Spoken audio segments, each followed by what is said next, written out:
ഒരു കുഴപ്പമില്ലാതെ രോഗം മാറ്റാനുള്ള വഴിയുള്ളപ്പോൾ എന്തിനാ നിങ്ങൾ? ഇനി രോഗം മാറുന്നില്ലെങ്കിൽ പോയിക്കോ. നിങ്ങൾ നിങ്ങളുടെ ആഹാരപാനീയങ്ങൾ ശരിയാക്കിയിട്ട്, നിങ്ങളുടെ വ്യായാമ രീതികൾ ആരോഗ്യകരമാക്കിയിട്ട്, നിങ്ങളുടെ മനസ്സിനെയും കൂടെ നിങ്ങൾ സമാധാനത്തിലാക്കിയിട്ടും മാറാത്ത രോഗം ഉണ്ടെങ്കിൽ നിങ്ങൾ എവിടെ വേണമെങ്കിലും പോയിക്കോ, എവിടെ വേണമെങ്കിലും പോയിക്കോ, ഏത് ചികിത്സയും ചെയ്യുന്നു.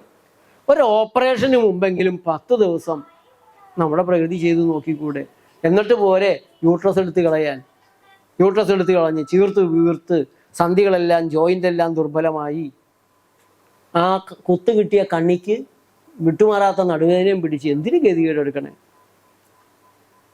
ഒരു സർജറിക്ക് പോകുന്നതിന് മുമ്പ് 2 ആഴ്ചയെ നമ്മൾ ചോദിക്കുന്നുള്ളൂ. അപ്പോൾ 2 ആഴ്ച കൊണ്ട് മാറിയില്ലെങ്കിലോ? മാറിയില്ലെങ്കിൽ നിങ്ങൾ ചെയ്യാൻ പോണ ഓപ്പറേഷനിൽ അപകടം ഏറ്റവും കുറഞ്ഞിരിക്കും.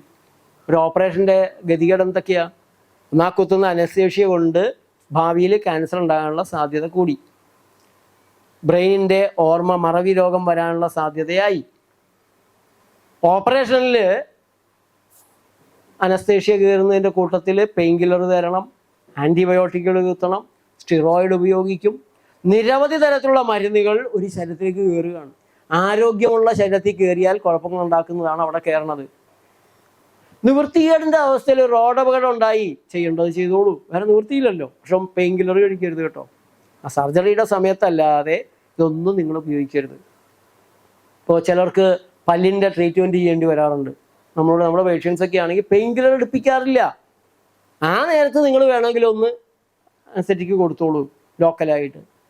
പിന്നെ ആൻറ്റിബയോട്ടിക്കോ വേദന സംഹാരികളോ നമ്മുടെ ആളുകൾ എടുക്കുന്നില്ല, അതിൻ്റെ ആവശ്യമില്ല, വേദനയില്ല. നമ്മുടെ പേഷ്യൻ്റ് ചെന്ന് കുഴപ്പമില്ല എന്ന് കണ്ട് എത്ര ഡെൻറ്റിസ്റ്റുകളാണ് നമ്മുടെ ട്രീറ്റ്മെൻറ്റിന് വന്നിരിക്കുന്നതെന്ന് അറിയാവോ? അത്ഭുതമാണ്. കോഴിക്കോട് ടൗൺ ഹാളിൽ രോഗങ്ങളില്ലാതെ ജീവിക്കുന്നവരുടെ ആനന്ദ സംഗമം ഈ വരുന്ന വ്യാഴാഴ്ച 2025 നവംബർ 20 വ്യാഴാഴ്ച രാവിലെ 9 മണി മുതൽ വൈകിട്ട് 7 മണി വരെ. നിത്യ യൗവനത്തിന്റെ പ്രകൃതി രീതികൾ. എന്നോടൊപ്പം ഡോക്ടർ MC സൗമ്യയും VK ശശിഭൂഷൺ മാസ്റ്ററും നിങ്ങളോട് സംസാരിക്കും. മലയാളത്തിന്റെ പ്രശസ്തനായ സാഹിത്യകാരൻ കൽപ്പറ്റ നാരായണൻ മാസ്റ്റർ ഉദ്ഘാടനം ചെയ്യും. ഹുസൈൻ മടവൂർ മുഖ്യാതിഥിയാകും. നിങ്ങളും വരണം. രോഗങ്ങളില്ലാതെ ജീവിക്കുന്ന 100 കണക്കിന് കുടുംബങ്ങളെ സംഭാവന ചെയ്ത നേച്ചർ ലൈഫിൻ്റെ ഈ രജത ജൂബിലി ആഘോഷത്തിൽ പങ്കെടുത്ത് രോഗങ്ങളില്ലാതെ ജീവിക്കാൻ കഴിയുന്ന, നവയൗവനത്തോടെ ജീവിക്കാൻ കഴിയുന്ന പ്രകൃതി രഹസ്യങ്ങൾ സ്വാംശീകരിക്കണം. നമുക്ക് വീണ്ടും കാണാനും പരിചയപ്പെടാനും കൂടെ ഒരവസരമാണ്. സുഹൃത്തുക്കളോടൊപ്പം കുടുംബാംഗങ്ങളോടൊപ്പം വരണം. വരുന്ന വിവരത്തിന് ഒരു മെസ്സേജ് ഞങ്ങൾക്ക് തരണം. 9496044523. മറ്റൊരു നമ്പർ കൂടിയുണ്ട്, 9496044525. നമുക്ക് വീണ്ടും കാണാം. ഒന്ന്, പ്രകൃതി രീതിയിൽ ശരീരം ട്യൂൺ ചെയ്ത് കൊണ്ടു നടക്കുന്നവർ 2 നേരം വേവിച്ചത് ചോറ്, അപ്പം പുട്ടോ 2 നേരം. പിന്നെ കഴിക്കണമെങ്കിൽ പഴങ്ങളാണ് ഞങ്ങളെല്ലാം കഴിക്കുക. 3 നേരവും വേവിച്ച് ഞങ്ങൾ കഴിക്കാറില്ല.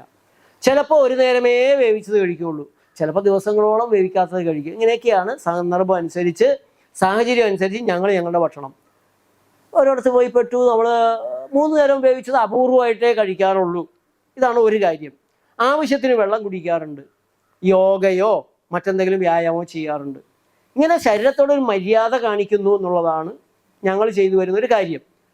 അങ്ങനെയുള്ള ഞങ്ങളുടെ ശരീരത്തിൽ മുറിവുകൾ പഴുക്കുന്നില്ല എന്ന് മാത്രമല്ല, സാധാരണ മുറിവുകൾ ഉണങ്ങുന്നതിനേക്കാൾ വളരെ പെട്ടെന്ന് ഞങ്ങൾക്കെല്ലാം മുറിവ് ഉണങ്ങും.